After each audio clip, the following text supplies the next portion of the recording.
presentation about Samanvaya Vedanta, Maharaj started straight from the way Vedic education was done, and through anecdotes from history, from mythology, from different texts, he showed how the same principles which held true even during Vedic times are present even today, right up to the conference that we are having here today. One of the things that, the story that you mentioned about Rama saying, "Where will I sit?" If you haven't had a chance to take a look at that, please see. It's a very, very uplifting. In the story of Rama, it just comes in Tulsi Ramayana, but when he goes to the forest and he's a prince, he's never been to the forest before, and when he was exiled by his father, and then when he goes, he asks the rishis there, "Is there any good place for me to stay? I have to stay here for the next 14 years. And then among the things that came, some of the rishis mentioned that. So please read that section from the Tulsi Ramayana when you get a chance. Even a translation, and nowadays with AI or ChatGPT or Gemini will help you find it instantly. One of the things that you mentioned kind of stuck to me, that it's search for happiness that generated all this quest in the human heart, right from the Vedic period, even pre-Vedic period. So that we all seek happiness, that's something we share in common. Where we may differ is in our ideas of what will give me happiness. And then sometimes some people say it will be money, or its name, or its enjoyment. And then ultimately, after trying all these things, some and many eventually come to the conclusion that real happiness is to be found within. And that is really the source of when Rama says, "Where will I stay?" It's in the heart. So it's when the God or the divine in some form, whether you think about the divine in personal terms or impersonal terms, whichever way you may want to label yourself as Advaita, Vishishtadvaita, it doesn't really matter. But so long as that source of that joy is within our heart, that we don't have to run for it in four corners of the world, that's the way to success. And one other statement that you made kind of reminded me of a little story that I could share, when you said so forcefully and so true, no one wants to die. And so that search for immortality is something that has powered the struggle that we have. And so a very quick story about no one wanting to die. This story about a young medical graduate. He had just finished his residency and had begun his practice.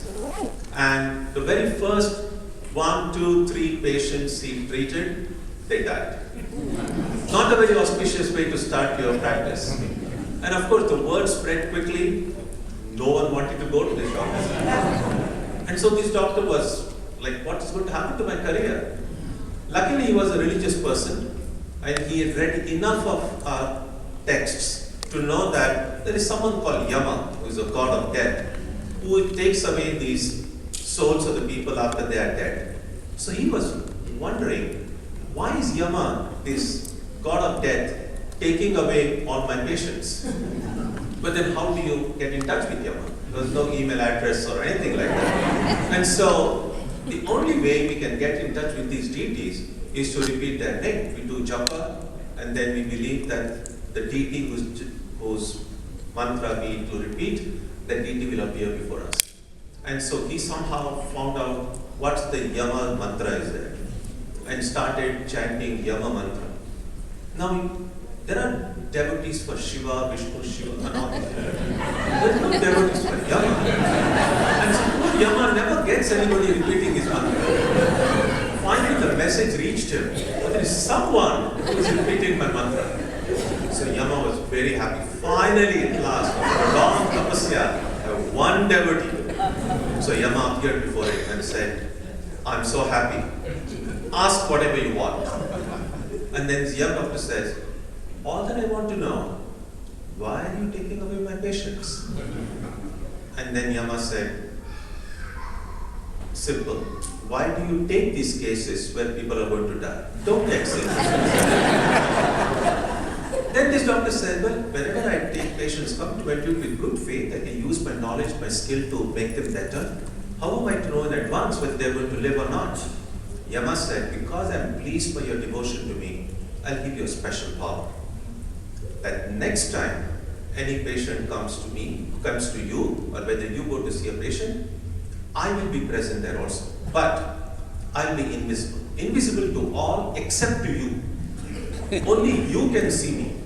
Now, if you see me standing near the feet of that patient, know for certain that that patient is going to die.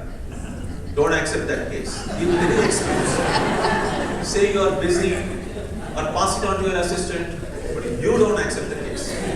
But if you find that I'm standing near the head of that patient, no matter what medicine you give, what you prescribe, the patient will survive. So the young doctor was a little skeptical whether it's going to work. But he said, okay, I'll give it a try. So next day, when he goes to see a patient and he finds that everyone has said no hopes. All the doctors have said no chance of survival more than 24 hours. So this young doctor goes and he sees Yama there, standing near the head of the patient. He said, I'll make him all right. And then he treats him and the patient recovers. Everyone had given up hope. This doctor made it all right. Similarly, whenever any patients came where he saw the Yama standing near his feet, he somehow didn't accept the case. Slowly, he built up a reputation that whichever case this doctor takes, you will be all right. And so more and more people started coming to him. He became very wealthy, he started his own hospital, became super rich. 20 years passed. And he had by that time, of course, aged a little bit, so he was very tired. He worked in his place, in his medical place. And then when he returns home, has a good dinner, and goes to sleep. Around midnight, he hears a sound in his bedroom. He switches on the lamp next to his bed. He finds Yama standing near his own feet. So now, imagine this is his bed, and his head is here, his feet are here. And so Yama is standing near his feet here. Okay? And so, now he knows what that means.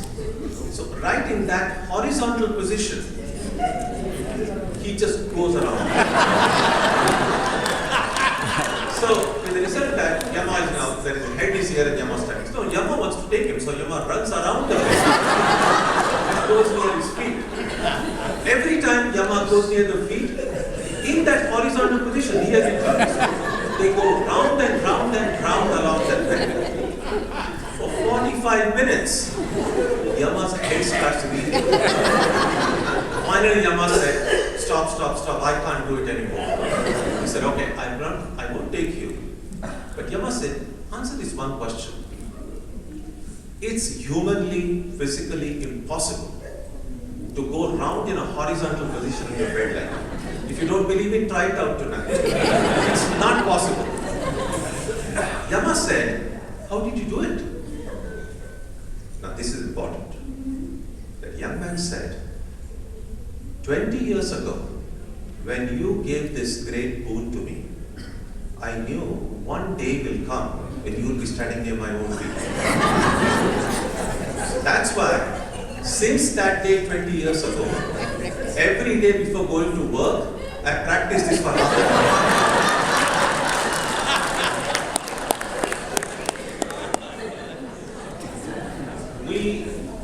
And that's what Ishatmananda Ji Maharaj, when he mentioned that no one wants to die. And that's so true. But then the question you and I can ask ourselves, what am I doing now so that I will not die? Because sometimes we just take it for granted, well, I'm just going to die one day. Let me make the most of it right now. But what Vedanta and the discussions we have had, whether it's Dvaita, Vishishta, Advaita doesn't matter. All these ideas that we get from texts, from talks and retreats like this is, it is possible not to have to die. That we are the children of immortal bliss. The quotation that Swami Ishatmananda Ji Maharaj gave, Shrunvantu Vishwe Amritasya Putraha. Amritasya Putraha, the children of immortal bliss. Immortality is not something we need to attain. We are that. But for that, I need to work. So even as the time and energy we expend in getting things that will make us happy in this life, I need to say how much time and energy I expend every day to try to become and discover my own immortality. And so thank you, Ishatmananda Ji.